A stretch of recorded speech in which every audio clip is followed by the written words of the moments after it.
Hello, welcome to Labor News at Work. Today's episode is on the State of the Unions. It's made in preparation for Labor Day, which occurs on Monday this upcoming week, September 1, 2025.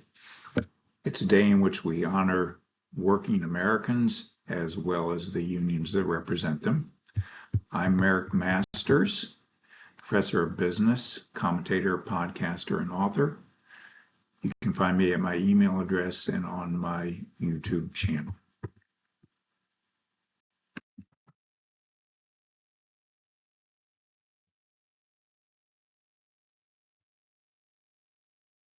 We'll look at union membership trends, total and rate, by industry sector and by major union.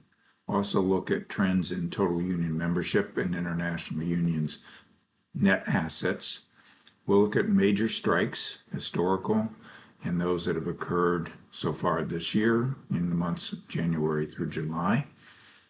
We'll take a picture of certification election trends, which is a mechanism by which unions attempt to organize workers for the purpose of collective bargaining.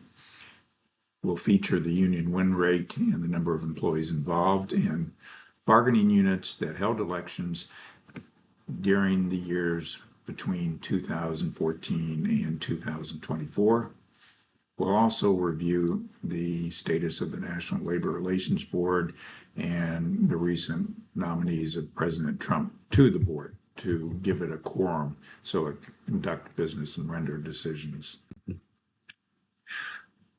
The number of total members in unions in the workforce over time has shown that it has fallen from over 20 million in the late 1970s, early 1980s to under 15 million today, which is a significant decline, particularly given that the size of the overall workforce from which they can organize has increased significantly during these decades.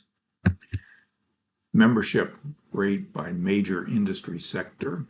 You can see that if you look at this orange or yellow line, the rate of union membership in the overall private sector has declined to less than 6% in 2024.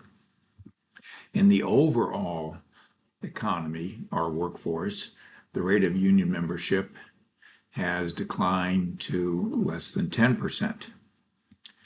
In manufacturing, which is on the blue line, it has declined to 8%.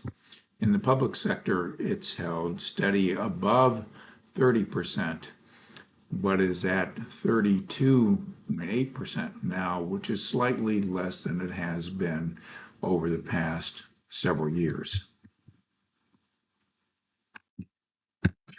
In terms of major unions, you can see based on this table that the largest unions in the United States in 2024, based on their financial disclosure reports, which report union membership, are in the public sector, including the National Education Association, the service employees, the teachers, and the state, county, and municipal employees. In private sector unions, you see that several of them have lost a significant share of their membership. The laborers have lost 28% of their membership. The machinists have lost 25% of their membership. The steel workers about 14%. The carpenters over 17%. And the auto workers have lost between 2000 and 2024, 44% of their membership. Union membership, as noted, has declined in total number in the overall economy across various industry sectors. But among international unions, their total net assets, as reported on their financial disclosure reports, has increased from about 500 million in the year 2000 to 1.4 billion in the year 2024. Trends in major strikes, you can see that in 1950 there were over 400 major strikes, and those are strikes of 1,000 or more employees in bargaining units.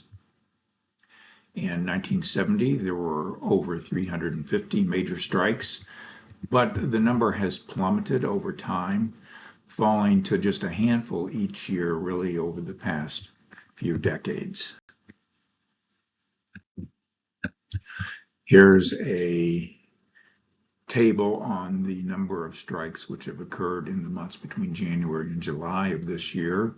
It shows that the number of work stoppages which have begun in each of these months is relatively small in number, and the number of workers involved is relatively small in comparison to the total number of workers in the overall economy.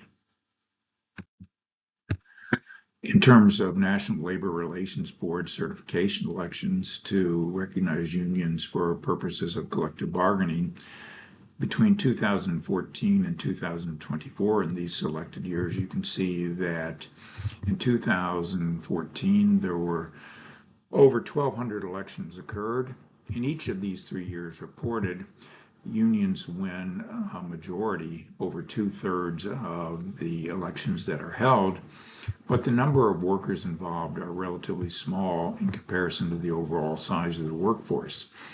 While there were over 144 million workers employed in 2024, only 121,000 were eligible to vote in union elections that took place in that year that were sponsored by the National Labor Relations Board, which means that it is very difficult to keep pace with the growth in the labor force, as also the natural attrition in unions that occurs annually in order to maintain a current level of bargaining representation rate. The constitutional challenges to the NLRB, SpaceX filed a challenge that the National Labor Relations Board, as structured, was unconstitutional based on the procedures that were available to remove its top officials from the agency if the president wanted to shift direction. Fifth Circuit Court of Appeals ruled in favor of SpaceX. The National Labor Relations Board now only has one member serving and lacks a quorum in order to conduct business. President Trump has recently nominated 2 people to replace the 2 open Republican board seats. If they are confirmed by the Senate, the board would have a quorum of 3 in order to conduct business.